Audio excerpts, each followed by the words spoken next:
Coach, 7 days in, just what do you thought about your defensive line group through these first few practices and what you're looking forward to in scrimmage tomorrow?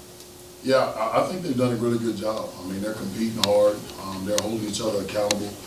The expectations in the room are high. And even with the guys that are coming back, I mean, they're really putting a lot of pressure on them to learn things and kind of develop and come along. So it's been good. And tomorrow, I'm just, I want to sit back and let them play, see where we are, see what we have to do. We've got a lot of work to do, but I want to see where we are at this point tomorrow. And I think, like I said, they've done a great job up to this point, though. Is Eric Gregory the most undervalued guy on this team? Doesn't seem like he gets a lot of headlines or all SEC recognition stuff. Started 12 games for you last year, 6 years. Yeah, he's so valuable because he does so much. I mean, he can play both inside positions. He can play outside. I mean, he did that early in his career, and I kind of agree with you. He's very, very underrated. But he does a really, really good job. He's such a humble kid. That stuff doesn't bother him. He doesn't think about it. He doesn't ask questions about it. It's not even an issue with him. He just shows up and he works every day. Coach, two kids I wanted to ask you about is Quincy Rhodes and Kiwi Rose. How are they coming along? Are they developing like you want to? Yeah, Kiwi's doing a really good job. I mean, he's gelled with the room great. A lot of times when you bring transfers in, you don't really know. You kind of try and pick the best kids that kind of can gel with your team and your room and all that, and you don't know how it's going to end up. But Kiwi, man, it's such a great relationship with the guys in the room. And he's developing a lot like I thought he would. And I have no issue with at any point if Kiwi had to jump in and be a starter, and he's pushing. He plays hard, and he does a lot of really good things. So I'm excited about him. And then Quincy's just a kid that's really growing up, still a kid that doesn't realize his ability and he's such a big kid, 6'7", whatever, and almost 285 pounds. He's still a baby. And he's growing up and he's learning the system. He's learning football, and as he learns football, he's becoming a better player. But I'm high on him, and I'm high on the room. I think they've done a good job. I know sisters still like to talk about injury. I'm not asking about an injury, but right. Is Anton in a position where he can get back pretty quick and play? Yeah, he's going to be fine. Yeah, he'll be fine. He's a tough kid, come from a tough program, tough family, great family. He's going to be fine. The buck position, I'm wondering, when does that come into play most often? What kind of offensive sets? And what have you seen from how it might benefit you guys? Well, I don't know if the position itself, just say you tie it into what offensive guys are doing, is more so a scheme. We play with that guy on the field in multiple – we have the ability to play with different personnel. We have the ability to play with the same guys on the field. And I think that's the good part about what we do and how we do things. And so it really is just a position within the defense that could be manipulated however we wanted to do it. And it really boils down to what we're getting ready to get that week, how much we want to run certain things and all that. But that position and those guys that are playing that right now, they play well. Sam has made no bones about how he felt like the team had to be tougher, that you had to do more tackling and all. And that would apply to D tackles as much as any position on the team. Oh, yeah. How's your group taken to the more physicality that you're going to have in camp? Well, I mean, we've been fine because, I think, and there's no doubt about it, that the game is won in the trenches. And so I demand that of my guys up front all the time anyway. And tackling is a big part of what we do in a lot of ways. Because, you look back to last season, we left some things on. We left a lot of plays on the field. We left some sacks on the field, and if we can make those plays this year, it'll make a difference in a lot of games. Two freshmen, Charlie Collins and Kavion Henderson. Just what have you liked about them so far, and where do you feel like they are from when they came in? I mean, they're workers. That's the biggest thing that stands out right now. When you get a young kid, a freshman that comes in, a lot of times they want to shy away and jump to the back of the line and let the older guys kind of take over. These two kids, man, they jump in the front of the line and they get in the middle of the older guys, and they're workers. They really work hard, and they have a lot of development to come along. They got to get stronger, obviously put on more weight, all that stuff that's got to happen, but the hunger to play the game and learn the system and be in the midst and not be shy being around older guys. No, they just one of the guys right now. going back to Anton, I know he's been out the last few days, but just when he does return, what do you hope to see from him? What do you need to see from him to give you confidence for him to have a good season? Continuing to grow. I mean, he had a really good spring. A lot of things that, when he got here that he had not been taught or not been exposed to, and he was learning. As the spring went on, he got later in the spring, he understood what we were doing, and he started. You can see his growth started to really take off, and I think we really want to get back to that point, continue to grow, because he'll be a big part of our success. Talk specifics, but you've been on a pretty good roll recruiting wise, and you also brought in Kavion and Charlie in this past class. Just what's the key to recruiting at such a high level when there's a lot of outside noise about the hot seat with Coach Pittman and things like that? Just what's the key to still be able to recruit like that? Just being yourself. I mean, I kind of went through this process, and I talked to parents about it. I went through this process with my own son.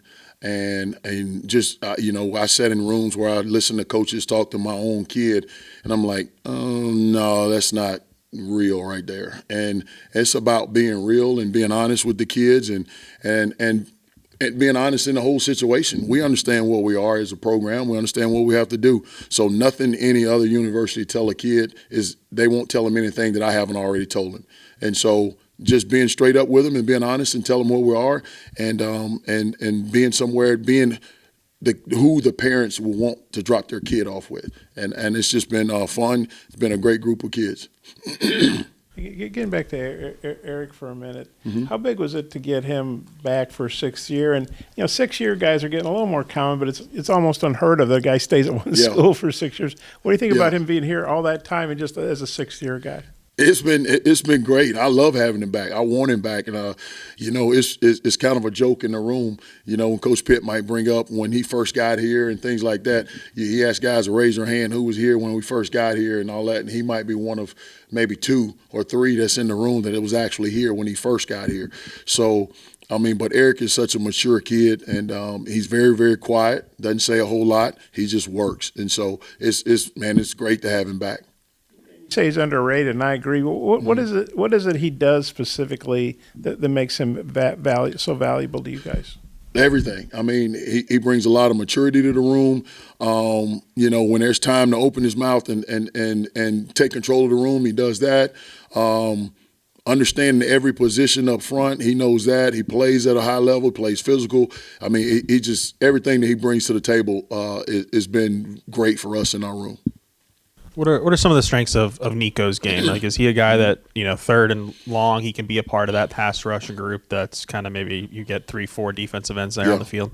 Well, Nico's played well. Nico got here. Nico and I were coming in at the same time.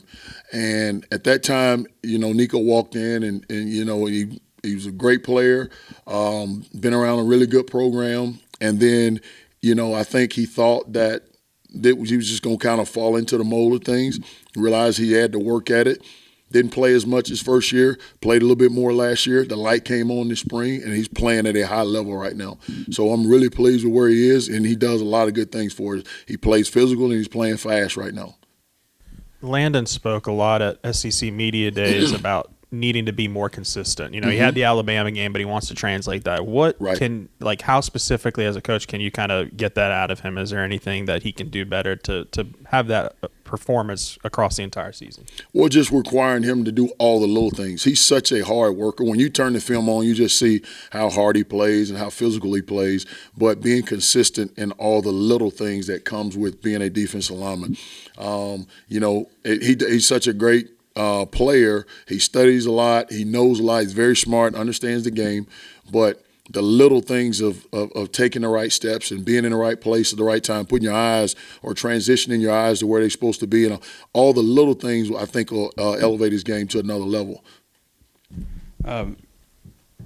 What's like the minimum number of defensive tackles you'd like to have ready to go, and can Danny Saili – can he get in that rotation? Your impressions on him too? Well, I don't know if there's a certain number because I'm going to play who's ready to play. I think it's really hard in this league to ask a guy out to go out and play 60, 70 snaps a game at the level you want them to play. We have a room full of guys right now. I say a room full of guys. We have a good number of guys, probably 5 guys right now that we feel comfortable with. Danny's got a lot of growing still to do.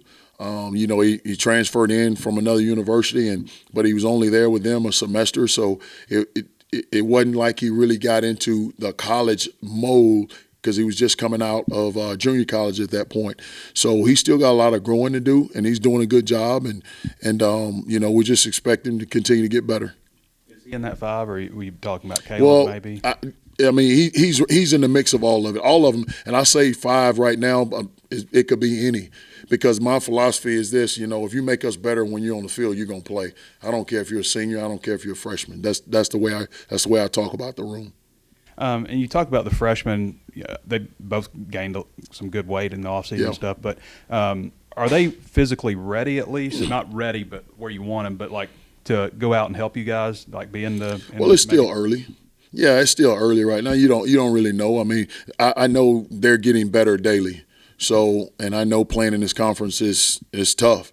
And so, I mean, we're only in practice, 6? I already lost track of days, but we're only in practice 6. So, still got a long way to go. We'll see. They're getting better though. Cam's the guy that really seemed to come on strong. Cam Ball really seemed to come on strong last year. He's a 4th-year guy, I think. What have you seen from him? Kind of what are your expectations for this year? Well, the same as Landon. He's playing at a high level right now. He really, really played well this spring. He did a great job this spring. He understands what to do. He's understanding leverage and all different type of things up front. So I'm really expecting him to take the next step and become a guy that's dependable every play. Last year he played a lot and he played well, but there's things where he could have done and been a lot better. And Cam and I talk about this all the time. So he will be a really good player for us, and I'm excited about him. Like I said, just like I am about the room. What kind of things specifically can he do better? Or is it just more about being consistent? Well, playing with better pad level, which he's gotten better at that. Understand leverage on when I can counter, when I can do certain things against the pass rush, and then even just keeping my eyes in the right spot. And we talk about that a lot in our room, because that has a big part of who you become and how physical you are, and being able to take chances when you can. And he's still big, but he's maybe not quite as big. But it seemed like when he got in last year, he did a pretty good job. Against those offensive linemen, I'm sure they didn't enjoy it too much. Yeah. What have you seen from him, and what kind of improvement can he make? He's a big kid. He's the biggest one in the room. But he's still a baby in the sense, just like Quincy Rose. There's a lot of growth that needs to be had, and he's getting better every day. He's being more physical, and I think part of truly understanding what we're asking in the scheme will allow him to play faster. And he's getting to that point. But there's learning all the time, and like I say, he's continuing to get better. Landon's decision to come back was a big deal. Right. What did that mean to you personally? And then if you can go from there to talk about just all the experience you got coming back in your room, what did that do for you as a coach? Well, it was huge for me because, he and I sat down and had a conversation, and he had some goals in mind, and his family had goals in mind, and I think that he wanted to come back to reach some of those goals at this level and even moving on to the next level. And he's such a really good kid, and I say a kid, a young man, and he's married and all that, and so he's done a really good job. So I'm expecting a lot from him, and it meant a lot to me for him to come back. And so he just knows he has things he want to get done, and that was a big part of it. And then just the experience in the room. We've got guys in the room, and the Landon Jackson, the Kiwi Rose, the Eric Gregory, all those guys. There's a lot of experience between those guys, but we really need the younger guys to step up and come on and develop. But the experience means a lot, because now I can spend a lot more time with the younger guys trying to bring them along faster than it would if we didn't have all that experience. You talked about looking for versatility out of the Buck role. What do you mean by that? What are you looking? What's the kind of player that you're looking for, and who all's been working at that spot? Well, we're looking for a kid that has the ability to rush the quarterback, that also has the ability to drop in coverage, and it's just more of an outside linebacker type mindset. But the same type of ability. Like I said, they can put their hand on the ground, line up on a tight end, and play in this league. We've had multiple guys work at it. Nico's worked at it. Brad Spencer's worked at it. We're training some of the younger guys depth-wise. So it's just different right now. And like I said, they're all pushing each other right now. You refer to as a buck and not as like a Sam linebacker? Or? No, not really. It's more like an outside linebacker, but it could be. I mean, the two guys that are doing it are athletic enough to be able to do it, but that's not the way we see it right now. We've done this whole press conference. We haven't said Cam Ball's name, so yeah. Cam Ball's ceiling. Yeah. Thoughts? Oh, he did? Yeah. Okay. I overlooked it. Sometimes he rambles. I don't know. No, but Cam's he's had a really good camp. He had a phenomenal spring. And like I said, he's just such a great kid. Like I said, I can say that about my whole room. Yeah, every one of those kids are such great kids, and they want to get better. They want to learn. They want to get coached, and they are right now. And I'm going to tell you right now, with the changing of the rule, that allowing quality control guys and really GAs to really get in and coach. I've got two guys in my room right now, and Kelvin Green and Tyrone Hopper, who play for me at another school. I mean, they're doing a phenomenal job with those kids, and it allows – I trust them enough to be able to do – we can split groups up and do things, and we can get more detail on a lot of things. So it's been really good for us. You mentioned Kiwi a minute ago. He's pushing for. I think he started a couple times. I think he played in all the games. Yeah. And he's a sixth-year guy. Right. So you got two sixth-year guys. That's probably a nice luxury. But right. The second year from La Tech, he's had a whole SEC season under his belt. Kind of. Yep. What kind of, even as old as he is, what kind of improvement can he make? Well, just he understands the game and everything that's what happened. I think some of the different techniques and things we were asking or teaching were a little bit different from what he's done. But I mean, Kiwi's an experienced player. He does a great job, and he's physical. He plays hard, and so I no question at all about having him in the game. I might have my timeline mixed up. I think you and Landon got here at the same time. Yep. Just when he got here and you first saw him, did you have any idea that this was possible for him, kind of the season he had last year and what could come this year? Or has he maybe even surprised you a little bit? I didn't, to be honest with you, because my biggest questions when I first got here, because he was just coming off an injury, and my biggest question was how physical he's going to be, because I had never seen him play. And, here's this big kid, he's long, is he going to play physical? And that question was answered like immediately when he got on the field. There's no doubt about it. And the progress he's made from the time he walked in the door to now, I mean, it's been great. And it's just getting better and better every day we go out. How do you think Landon's been handling maybe these heightened expectations this year? Mm-hmm. And have you had any conversations with him and the entire room about, hey, you might see a little bit more double teams this year. This is how we're going to maybe adjust to that? Well, we talk about it all the time because I was fortunate enough to coach another player that just happened to be he was pretty good too. That was doubled and tripled and all that stuff after he had a major hit in a bowl game and all of a sudden he became this guy that nobody could block. But we talked about how things are going to be different for you. But all the publicity and all that stuff he's getting right now is not. It's not going to him, and I don't go into his head or anything, and I don't allow it for those guys anyway, because I'm quick to tell them, those same guys that lift you up are the same guys that going, they cut you down or whatever when you're not playing the way they think you are. So don't listen to all that stuff. Just play.